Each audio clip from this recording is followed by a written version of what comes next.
Hello there, ladies and gentlemen. Welcome to the second episode of the Kevlar Show. And in today's episode, we're going to be interviewing a web designer who goes by the name Kanza. She's from Istanbul and she has a lot of insights about web design. So I hope all of you all will stick till the end of the video, to see what she has to say. We're also very thankful for the feedback we received on the first episode, and we've implemented whatever we can to the best of our potential. So, yeah, that being said, let's roll the intro. Kevlar Studios, where the magic flows. Creativity stays team, night inspiration every time. And today we are on the second episode of our Kevlar show, right? And today we have our first female guest of our podcast and introducing none other than Kanza. So, how are you? Hello, I'm good. I'm doing great. How are you? Okay, I'm doing fantastic, and I'm very excited today because I got through all of your social medias like the LinkedIn and Instagram, and one particular thing which I loved is your how-to series because I feel like that is a best roadmap any starting designer can have in his hands.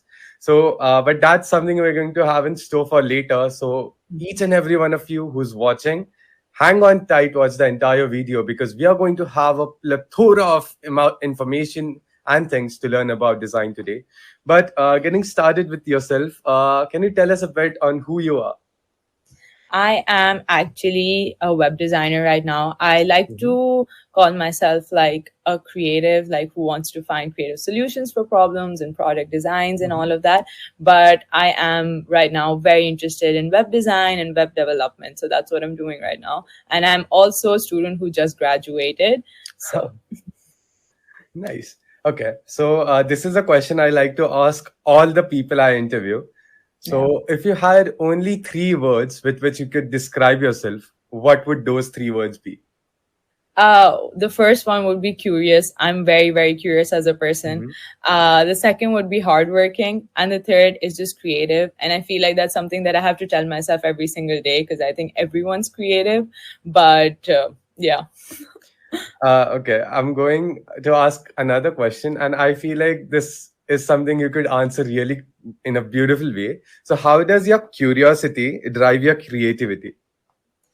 I think when you're trying to find answers, when you're trying to be more Mhm. curious, you're trying to find solutions to problems, your mind starts working faster. And that's when any solution that comes, which is a bit more unique, you come up with more creative Mhm. solutions. You come up with, and this happens with designs also. When you're trying to build websites and you have a problem on hand and you have to also deal with it, then you have to come up with something very creative. You have to, so I think curiosity always fuels any sort of solution, and all solutions I think are a bit creative because you do it in your own way. So Right. Uh-huh.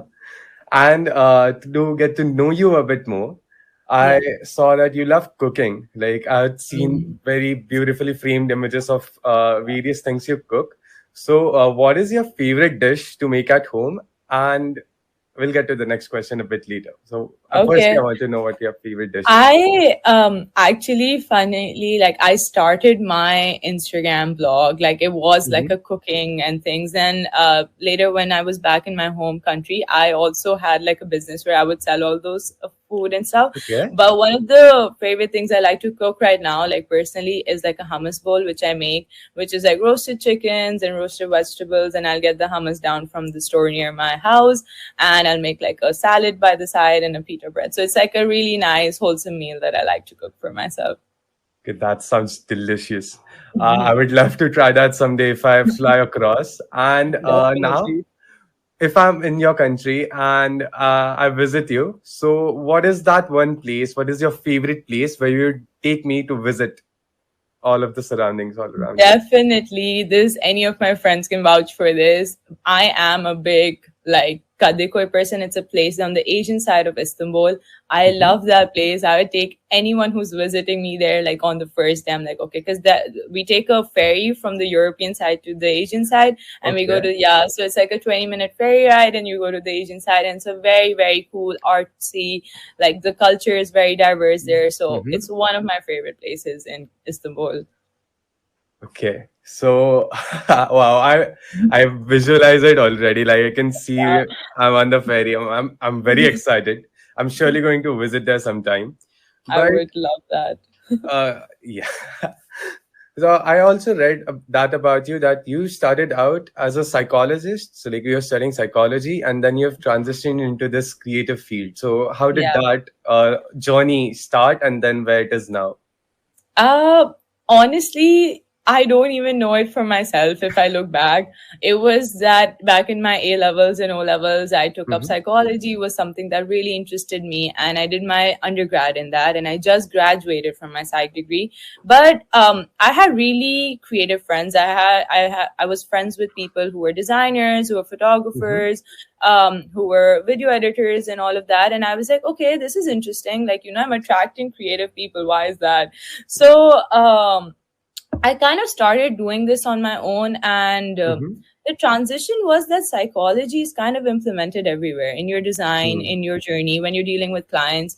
And even though my undergrad or my major is not related to design, I still think it was a very big asset for me to learn all of those skills because it really Hmm. helps me in everyday life when I'm dealing with situations. So, yeah. So, what was your recent encounter where you implemented something you learned at school, but you applied Hmm. it in a very professional, commercial way? I think it would be when I was kind of creating like Hmm. one of those pitch decks for my clients. And when I was doing that, I was mostly thinking about, okay, if someone comes on and views this, how are they going to approach it? How are they Hmm. going to engage with it? And when I'm thinking about that, I was thinking about like, consumer behavior. I'm thinking about like the psychology, the color theory. I'm thinking about all of those things in a more cohesive way. When you have knowledge from different resources, you tend to use them in your work. So that was something that's interesting for me. Hmm. Okay. So, getting to a question which many of our viewers love, because you have the key to their questions as solutions. So, what are some challenges you personally faced in this whole transition and then in your professional life? In the sense of like, how did I transition from being a Hmm. student into the more professional life? Is that what you mean? Yeah. Okay, so I think as a student, just to tackle with work and studies at the same time was a bit of a Hmm. hassle.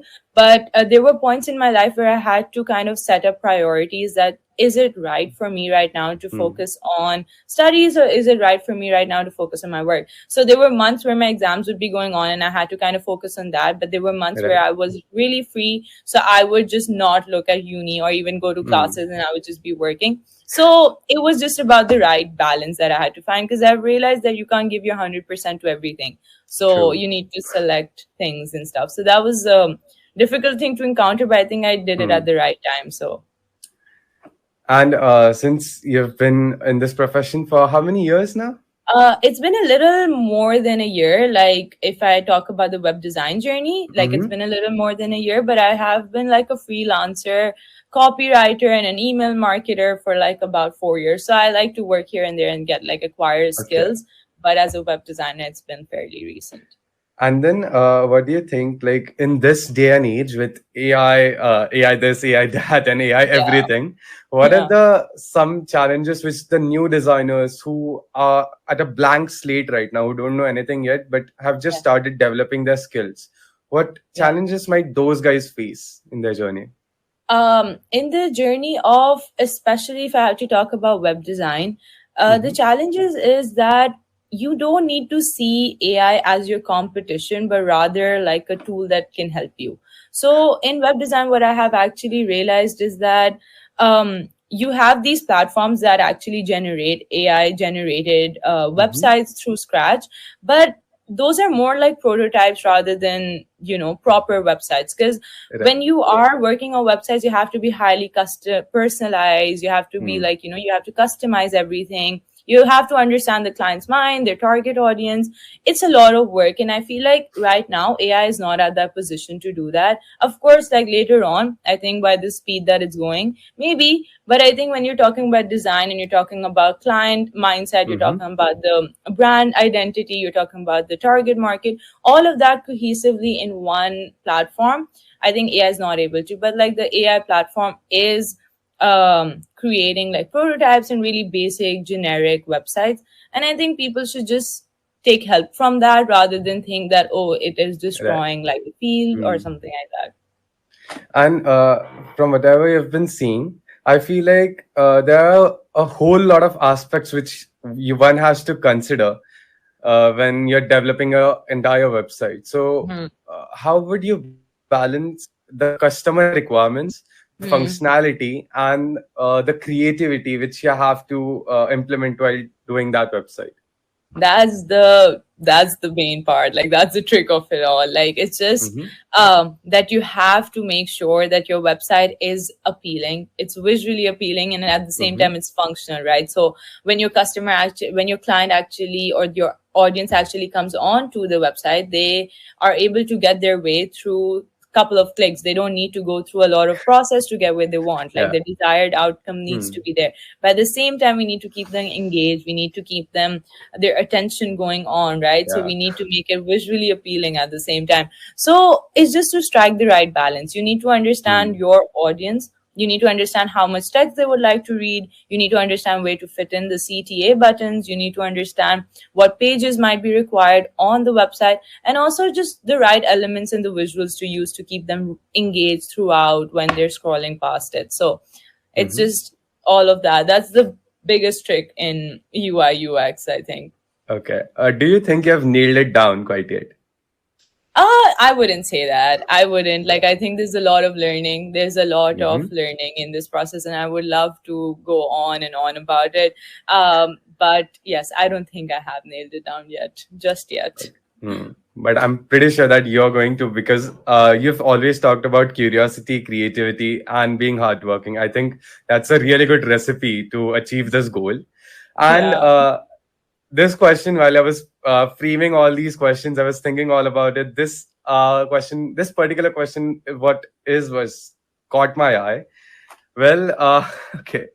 I'm pretty excited about it, and I'm damn sure that you are too. So, what is something that excites you while you're working, right? That's something which tells you that you have chosen the right field in your Yeah. life.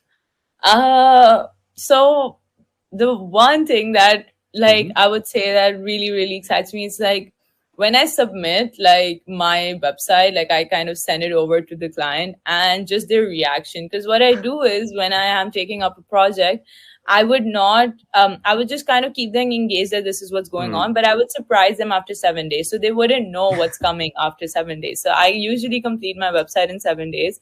So Okay. after that's done, yeah. So I send it over in 7 days, and then their reaction, just they're like, whatever, because they're not expecting it, or they really Mm-hmm. like it, or something like that. So because I like to capture their entire vision onto Hmm. the website, and when that reaction kind of makes me think, okay, yes, I'm doing the right thing, and I like what I do, and I think I've chosen. So that's all that matters at the end towards. Okay. So, when you're talking to a client, to a particular client, Mm. what is your thought process, or what are some general steps you follow which other designers might miss out? When I'm speaking, okay, so one of the things is that you have to consider what the client wants all the time. You Hmm. need to make sure that what do they want, because they're buying a product from you, they're buying a service from you.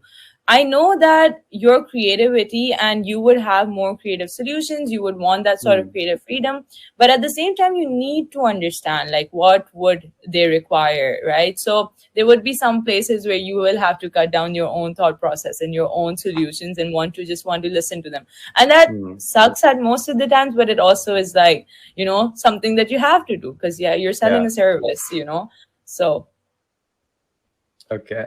And well, this is a question where, or rather, this is a situation where everyone starts out and then they are doing this, they are providing service, they're doing an amazing job, but they just can't figure out how they can scale it up. So what's your suggestion Yeah. on scaling up? Yeah. That was a problem that I struggled with also, where I was like, okay, how do I scale up and all that? Because there's only so much you can do with just creating websites and developing them and selling them, right? And one of the things that I recently learned about was like subscription based Mm-hmm. payment. Okay, so there are two types of payments, one is retainer and one subscription. And I was watching this, and like someone who, the difference is when you're taking a retainer fee, you're basically taking it beforehand. You're like, okay, this is Right. a service we wanted, and you could just like, you know, pay for it and all of that. Subscription payment method is that you kind of um what you have to actually do is that you tell them that this is, I'll be managing your website, I'll be managing for a year, because obviously your website is like your baby, so you have to like update it, you have to manage it, you have to put things, you have to subtract things, you kind of have to evolve its brand identity with your brand identity. So I will be working on your website every month, and I'll be updating that and doing that all for you, and you won't have to worry about that, but I take a subscription fee every month. So after you've taken your Okay. service fee, so you kind of like take your subscription fee every month until they want it managed. So that is one of these things. And the other things is just scale, like just learning more skills. So what I did was that I started doing copywriting for the same people who want web, like, you know, web design, and they want it on their website. And I've also started creating visuals for them, like customized visuals. So like stock images can only go so far, right? Yeah. So what I've started doing is I started creating visuals for them, and I've started making more animations, GIFs, and things that would be more appealing. So that's an additional cost. But other than that, you can also do what I did was that you can learn email marketing. So that's something that would actually Okay. drive audience onto their website, right? So you kind of do all of these things where you have skills that would attach and kind of enhance the service of yours. So you can learn Google Ads, you can learn Google Forms. You would want them to like, you know, email marketing. You can have an entire team for that, or so just services that would increase their audience, and they would bring more like traffic onto the website. So something just skills here and there, you can always scale it up like that. Right. So, what I found particularly amusing about this was instead of one time, like a client being a one time client, now you've turned those into something long term. Like you've- Yes, and there's something, sorry to cut you off, but like that helps you retain the same amount of clients, right? So you don't need to keep looking Yeah. for more clients, right? So you have the same amount of clients, you're getting a steady income, you're getting a stable income, and you're like, okay, I'm all right now, you know. Yeah. I don't need to go fetch new clients every month. And also, it's like you talked about being the entire, having a collective package of skills which you can offer at the same time. So, do you, edit your pricing according to that? So, like if you're getting paid for only one skill versus if you're giving them an entire, Package. package, then Yeah. so you can cost more too. Oh yeah, definitely. Like if someone just comes in for web design, that costs something else. But if someone comes in for email marketing, web design, and Google Forms, then that costs something else. And if someone comes in that they want to kind of manage the entire thing, they want me to manage the entire website for a year, 2 years, then that is a subscription like cost on top of the retainer cost. So it's Okay. just obviously your package kind of increases, you retain more clients. So that's the entire point of this all. One more very difficult thing which I encounter after being in the creative field is something. How do you price, put a price tag on Yeah. some skills? So Yeah. can you guide us through about that? Okay. So this was something I really struggled with. I was like, okay, what's the market price out there? What is it? And one person that I would suggest that everybody who's kind of going into the creative industry and also going into like learning business, right? So a cohesive plan like that I learned was through Chris Do. I don't know if you know him. He's on YouTube. You Okay. should definitely. He's got, from the name, his YouTube channel is The Future.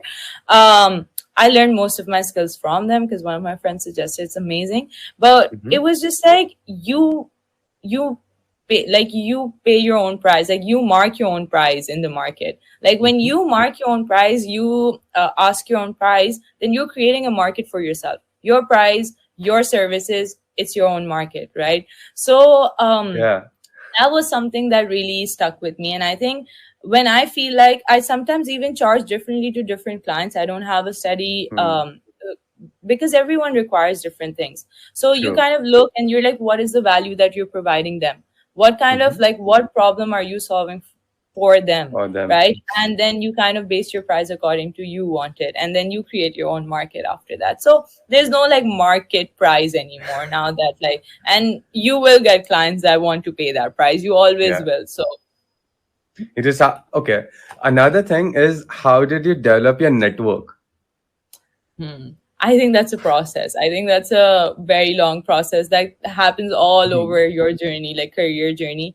And I think one thing that helps is that I like to talk to people. I just want to say yes to everyone who wants to come in and ask any sort of question and just want to like, and I think that's how I got most of my clients also. People would just say, okay, can we get on a call? We just want to understand web design a little bit more. Can you explain what web?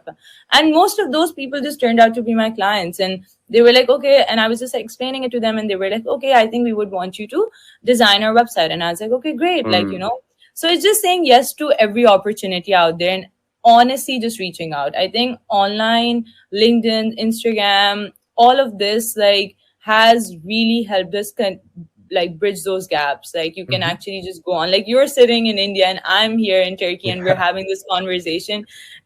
It just makes sense, like that you can reach out so easily. You shouldn't be repelled away from it. You should just DM random people on LinkedIn. And I think LinkedIn's one of the best resources. It's one of the best resources to reach out and build your network. But I love networking. I think it's because it comes with my social abilities. But yeah. Okay, so one more thing, when I know visiting your Instagram, which caught my eye was the how-to series. Yeah. And I would like to know initially the reason behind starting this and how it came to your mind, and then how it is going right now. I'm a little inactive on the series because I'm in the middle of traveling and all of that. But I want to say that it was one of my, I don't even know how it came. Like I remember I was sitting in a cafe with my friend and I was writing down, he was doing his own work, I was doing my own work, and I was just writing down random things. Like I was scripting for my social media, and I just remember thinking that people don't want to know the why and the importance and when you should do it and why it's important and all that. People want to get the blueprint directly. They want to start ASAP. And for someone like me who's not even started in the field very long ago, right? And as soon as I figure something out, I want to come on to my camera and be like, okay, you want to present to your client or you want to get something, just this is how I do it. Just take this and do it for yourself and like break it down, truly break it down into steps that are doable, achievable. So that's something that I just wanted to explain to them. Just do it. How to? Okay, this is how you have to do it, and just start right away, So things that I have implemented have worked for me, and I just want to pass it down quickly as soon as possible. Even if it's not the most perfect thing out there, it's something, right? You just have to, because I don't think it will take me time to achieve that like perfection, I would say. But right now, this is all I have as like someone who's tackling work and studies and all of that. So what I have realized throughout my years is I have always been stuck at making something perfect and then end up not doing it at all. So I personally feel what you're doing is the best way to do something, because you're just straight up doing it, you're not stopping around. You're figuring things the way you go on, but you're contributing and you're executing and not just keeping it planning and then overthink everything. I think perfection exhausts us at some point. Like when your ideas are just in your mind, it just exhausts us because I've realized that as long as the ideas are in my head, they just stay there. I kind of fill them with doubt. Like my mind starts creating doubt, and those ideas would never come out. So it's just like implement, do it. Like if it's not right, you'll learn about it, you'll fix it the next time. But just go for it, do it. Like that's something that I have learned and I've implemented. Yeah. Okay. So talking about something which is latest or something which is upcoming in this field. So how do you keep up with constant developments in entire fields. Yeah. So Mhm. how do you keep up with all this progress? I think when I wouldn't say like keeping up is a like exhausting process. I think I Mm-hmm. find so much interest in the field that I would want to research and read up more on it to understand more, right? So that is one thing, just genuine interest keeps me up. Mm-hmm. Even though like there's so many great content creators on Instagram, TikTok that just provide information so much that you just have to kind of scroll at the right information and you find it. Mm-hmm. So YouTube, a lot of research, just articles, and following the right people, like on LinkedIn, on Mm-hmm. Instagram, on TikTok, just following the right people, being exposed to that knowledge at all times has really helped me like kind of keep up with all the trends and like what's happening, what are the new platforms out there that's going on and stuff. So it helps. It's just genuine interest that gets me going. Okay, so if I snap right now and ask you what are the three people that come to your mind, who are they? Okay, one of the persons that I have to say is Malvix. Okay, Mm-hmm. Malvix Hype on YouTube. Amazing, amazing creator.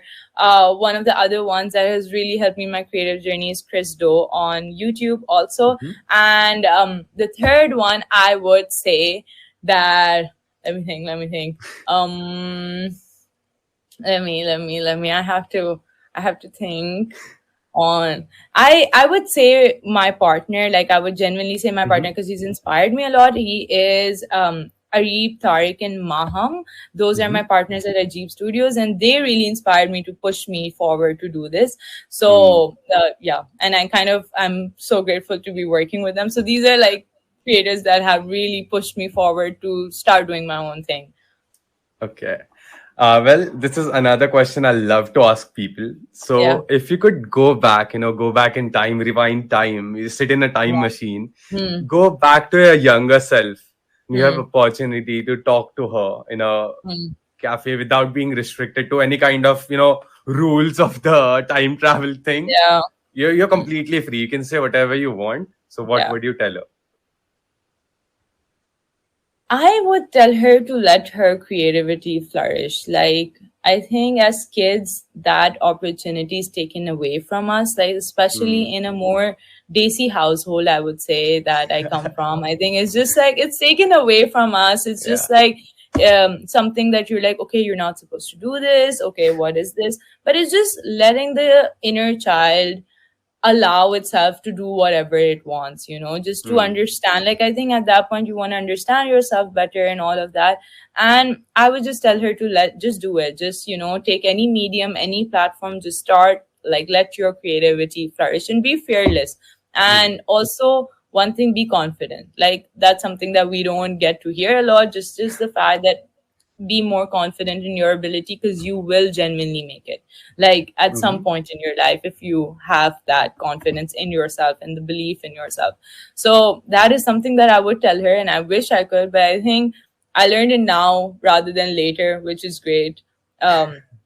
It comes Yeah. with a lot of courage also. It comes with Hmm. a lot of telling yourself again and again that, okay, you need to do it. You need to, positive affirmations, a lot of those. Yeah. So Talking about positive affirmations, I think they are most needed when we are in a phase of self doubt, like we're yeah. deep down the spiral hole and we are just doubting everything we do. So, Mm. did you have that phase ever with the line of career you've chosen today?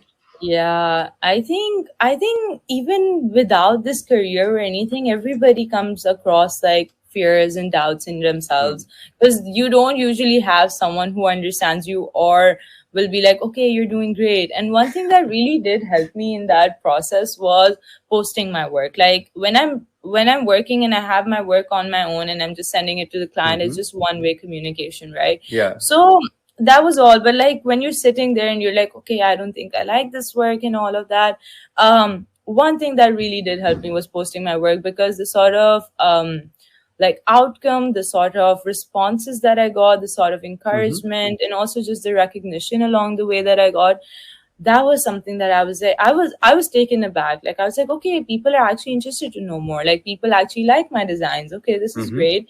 um so so that was something, and I was like, okay, this is helping. So I wanted that became like an incentive for me, like actually coming on to social media Yeah. and being my very true self on it. Even though I was very like repelled, oh my god, like I don't want to come on social media, I want to show my work to people and all of that. But I know that it comes with a lot of judgment and negative remarks, but it also Hmm. comes with a lot of positivity, and it comes with a lot of like, I think internet has done us some good, look. Okay. Well, wow, I'm blown away right now. Like, you've talked about web design, you've talked about, having these belief systems in yourself. Another huge tackle, another huge challenge, another huge hurdle is that when a brand is existing, let's Yeah. talk about some popular brands who have a huge market value, all right? Yeah. How would you go about capturing this entire huge corporate's brand identity into one singular website? So how do you do that? Recently I was actually dealing with a client which had like a huge mill of something, right? Like they Hmm. had like a plastic mill or like a huge name in the industry already existing. And I kind of go Okay. onto their website and it sucks. Okay.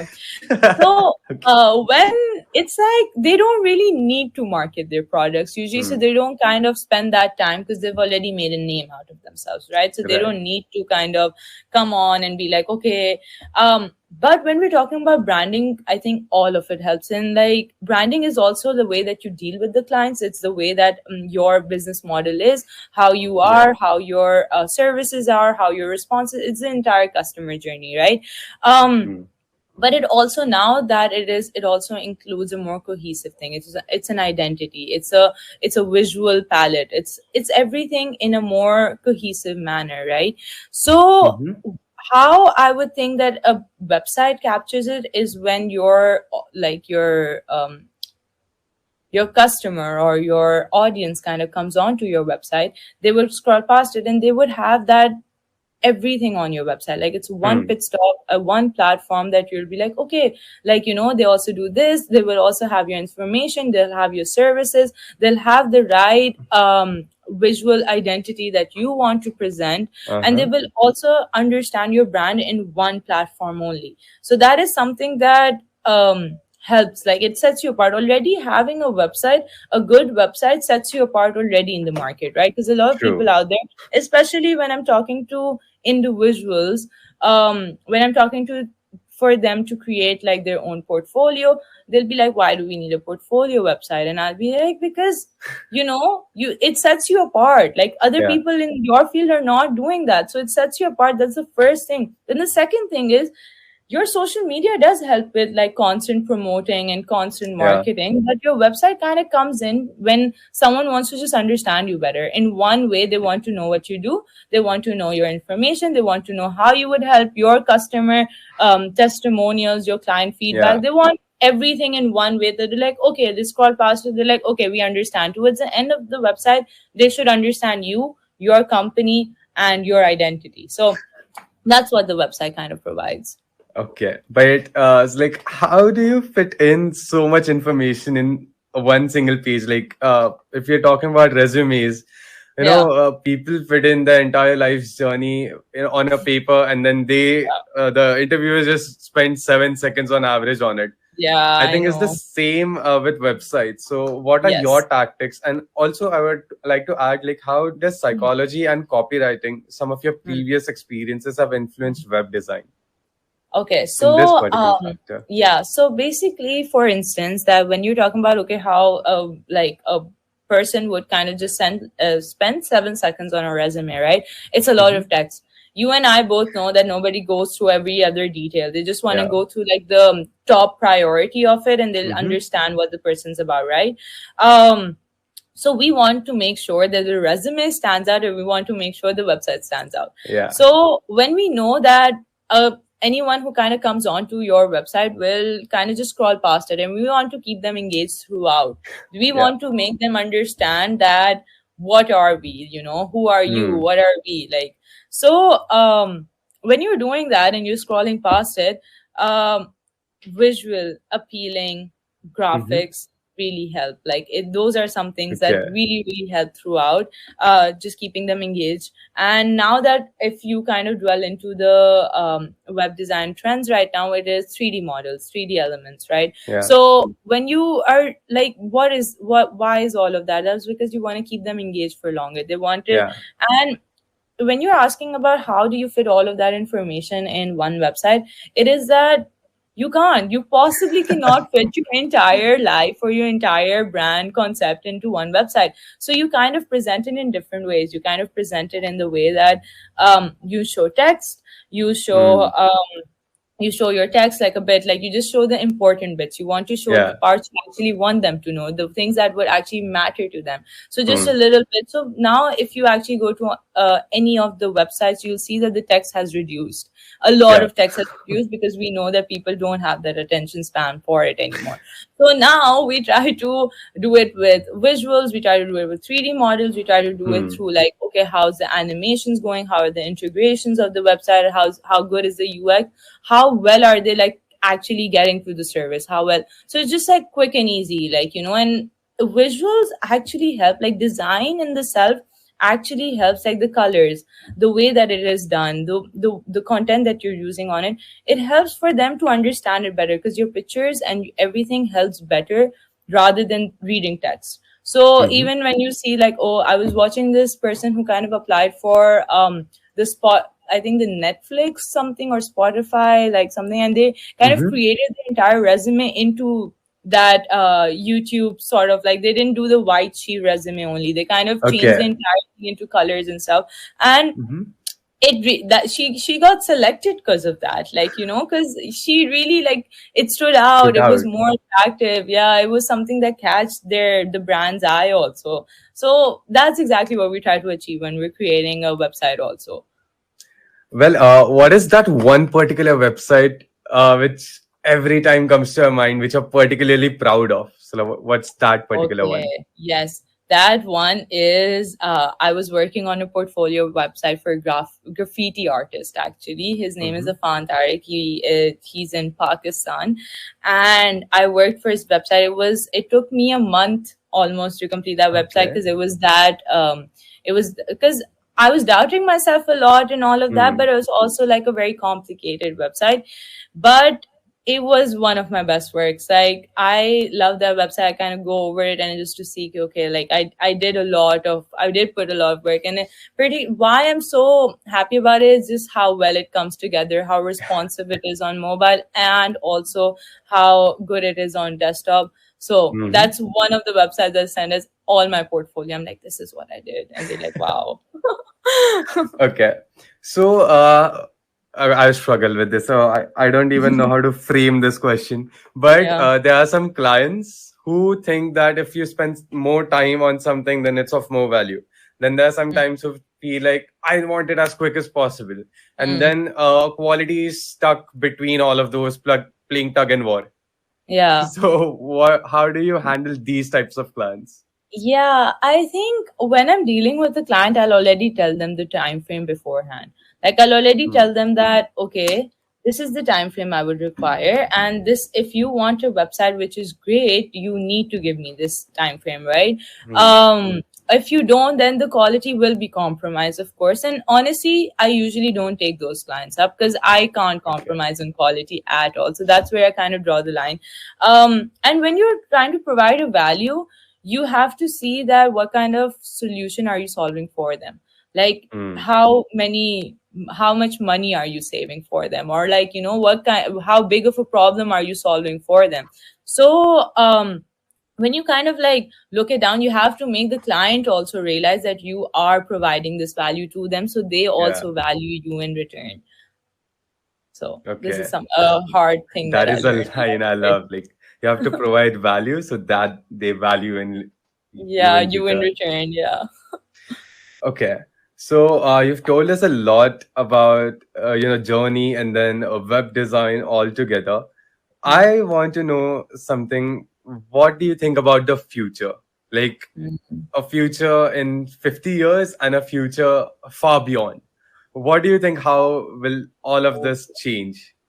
I feel like we won't even have websites then. Like, I think we'll directly have like VR settings. Like, I think we'll be like on with our, and we will be experiencing the actual brand into like the website will be into it or something. Like, I Mhm. think it would be a more like augmented like reality. Like, it'll be the AR. It I was gonna say when the future, I was thinking, oh, 3D models when you started. Like, but then if you're talking about 50 years ahead, I think you'll be actually experiencing the brand in itself rather Mhm. than, just scrolling past their site. I think you would be like, you will be virtually. I think there'll be a Hmm. virtual kind of reality. There'll be something that you'll be just experiencing online. But this is far ahead. Like, I think websites would not, like, nobody would care about websites at that point because it would be that like we'll be existing in a matrix at that point. Like, Okay. Hmm. How about you tell us something which you did not do in your starting years, but then you mm. realize that most of these people miss out on this particular thing, but doing that thing would set you apart in a lot of designers. So, what do you think about that? Honestly, I would say that what sets anyone apart in the design or any field is honestly just coming online. Like, I think no, everyone's work is different. Everyone's work ethic is different. Everyone's Yeah. client profile is different. Everything, right? But it's just coming online and kind of posting your work. That is something that I did not do in my early years, and honestly doing that right now has diversified my clients. I have now, like, if I'm working with international clients now, it's because they can see me through, like, online, and my page, my blog, they can actually go Yeah. through it. So that is something that I wish I started earlier, and it's also still a process. I don't think I'm very active on it and stuff, but that's Hmm. something I want to work on. And I know it's not hard, it's not easy. That's why a lot of people don't do it, but I think it is required. It is required. It's important. It will Hmm. set you apart. It will build your personal brand for you. So it is very, very important. Yeah. And if I wanted to start out right now, Hmm. what is the thing which will make me quit? Like I'll be like, oh my god, I'm gonna give up now. So what will be Okay. that one thing? The technicalities, a lot of technicalities. Like, there have been problems, like very minor problems that I will not be able Hmm. to understand, like with the search engine. And it will take a lot of research, and I'll still not be able to figure out. But I remember that once I do figure it out, that feeling, that satisfaction, it'll take days. Sometimes it Yeah. takes like 2 days, and I'll be like, okay, I need to get away from this and come back to it again to Hmm. understand this properly. And once you do figure it out, you're like, wow, like you have to call someone. I'm gonna be like, dude, I figured you just have to let it out because it is so satisfying. It is because it is a technical field. You have to Yeah. go through all these, you need to know those technicalities, and it is a test of patience. It has taught me a lot of patience through this, but it is very interesting. I love it. I love the entire process because I think challenges come in all fields. So Hmm. And when you are in this stage, like, okay, this is getting into my head. I need mm, to, do something else and come back to it. What is mm. that? Do something else. So what do you do in these fields when you're away from work? The first thing is honestly to actually just get away from your screens. Like, just get away, switch everything, just like keep it on the Touch desk. grass. Yeah, and then just like get up and go outside, just breathe. It even for Hmm. 10 seconds, like I would go walk up to my balcony and I would just stand there and just breathe. Like, I think just that changes your perspective. It gets you a fresh start and a bit of movement. Just walk around the house if you don't actually want to step out, but just movement and just stepping outdoors and just away from the screen is the most important key. Okay. So, if you had to, if you want to build a designer, we have all kinds of designers watching this. Oh, so Yeah, some people are just starting out, like they're like, oh my god, okay, a podcast on how to create websites, cool. I want to mm, tap that. Then some yeah, people are, working on it already, and then yeah. some also might seasoned professionals might be watching it. So all Hmm. three kinds of people. So what would you like to say to them? Like all these three kinds of people. Honestly, I would just like to say that do you like Hmm. just do you, like whatever you're doing great, and don't doubt yourself. You have to every single day tell yourself that you're doing great, you'll get there, and you're doing amazing at all times. And try to find your community, try to find your creative community, try Yeah. to kind of get that push. Because I think when I got that, because in this field, in any field like any other, in this field there's a lot of learning, it's a lot of exposure, and it gets your creative juices working. And so a Hmm. community, a creative community, and that's what you guys are doing, which is great. You're trying to build a creative community. And I think just hearing, even if I'm not interested, for instance, in if I'm not interested in graffiti, right, Yeah. but I would still want to watch that, to see like, okay, because you get inspiration from anything and everything. Anything. So I like to talk to all creative people, because I think community helps. It gets my creative, it gives me good ideas. So that is something that I would say. Yes, because we right here are trying to, bridge this huge gap where there's, there are a lot of resources, but people don't know them. And also Hmm. people don't know people who have succeeded. Like, I wouldn't Yeah. say you have successfully done a lot of it. And I see that through your creativity and through your curiosity, you're going to go a lot further. But it is just a huge help to all of us when people could connect with you. Yeah.